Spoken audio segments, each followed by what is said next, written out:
देखिए ये PMT 2007 question को ध्यान से सुनिएगा। क्वेश्चन कह रहा है two satellites of earth S1 and S2 are moving with the same orbit. If the mass of S1 is 4 times the mass of S2, यानी S1 का मास S2 से 4 गुना है। Which of the following statement is true. Statement अभी हम पढ़ते हैं। यानी ये सैटेलाइट हैं, ये सेम ऑर्बिट में, ये अर्थ है, इसके चारों घूम रहे हैं। ये मान लिया S1 सैटेलाइट है, ये मान लिया S2 सैटेलाइट है, और कहते हैं मास ऑफ S1 जो है 4 टाइम्स ऑफ S2 है। यानी S2 का अगर मास m है तो इन बहन जी का मास 4m है। नहीं, सैटेलाइट भाई जी भी हो सकते हैं। तो कहते हैं इनमें से कौन सा ऑप्शन सही है। मैथमेटिकल नहीं, चूँकि थ्योरेटिकल है इसलिए थोड़ा समझने की कोशिश करिए।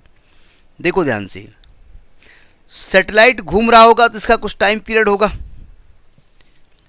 ऑर्बिट होगा तो रेडियस सेम होगा जाकर के। तो हम जानते हैं टाइम पीरियड T² उसमें R³ है। पहली बात तो इसमें m है नहीं, ठीक है।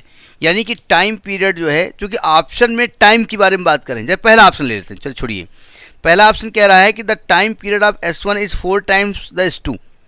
चूँकि कुछ पूछा नहीं इसलिए टाइम पीरियड हमने स्टार्टिंग से कैसे बोल दिया।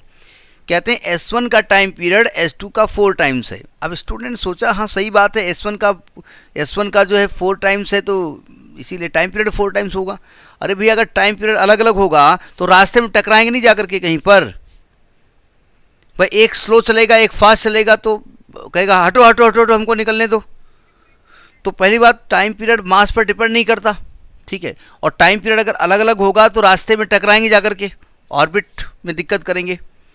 भाई मान ले एक ही पाथ पे 2 लोग मूव कर रहे हैं, एक जल्दी जल्दी मूव कर रहा है, एक धीरे धीरे कर रहा है, तो जल्दी वाला आकर के उसको धक्का नहीं मारेगा। ये तो है नहीं कि ज़रा बगल से निकल जाओ। तो इसलिए पहला पार्ट तो गलत हो गया, ठीक। दूसरा देखो, the potential energies of the earth and satellite in 2 cases are equal. दोनों केसेस में पोटेंशियल एनर्जी जो है वो सेम होगी। बताइए सेम होगी नहीं होगी, बताने की कोशिश करिए। पहला तो पार्ट हो गया टाइम पीरियड इंडिपेंडेंट हो गया। दूसरा कह रहा है पोटेंशियल एनर्जी दोनों की सेम होगी। सेम होगी कि नहीं होगी। देखो पोटेंशियल एनर्जी और काइनेटिक एनर्जी ये मास डिपेंडेंट होती है। Potential energy and kinetic energy दोनों ही मास डिपेंडेंट होंगी, मास डिपेंडेंट होते हैं, दोनों में मास होता है। तो भैया जब मास डिपेंडेंट होते हैं और दोनों के मास अलग अलग हैं तो पोटेंशियल एनर्जी दोनों की अलग अलग होगी। यही बात सही हो गई, यानी बी पार्ट भी आपका गड़बड़ हो गया।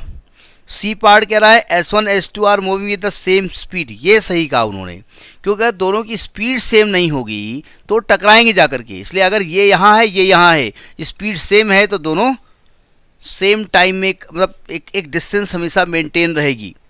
तो आपका सी पार्ट सही है। और kinetic energy 2 satellite are equal. Kinetic energy भी इक्वल नहीं हो सकती क्योंकि काइनेटिक एनर्जी भी मास पर डिपेंड करती है। तो ये क्वेश्चन पीएमटी 2007 का है। समझ में आ गई बात, करिए इसको।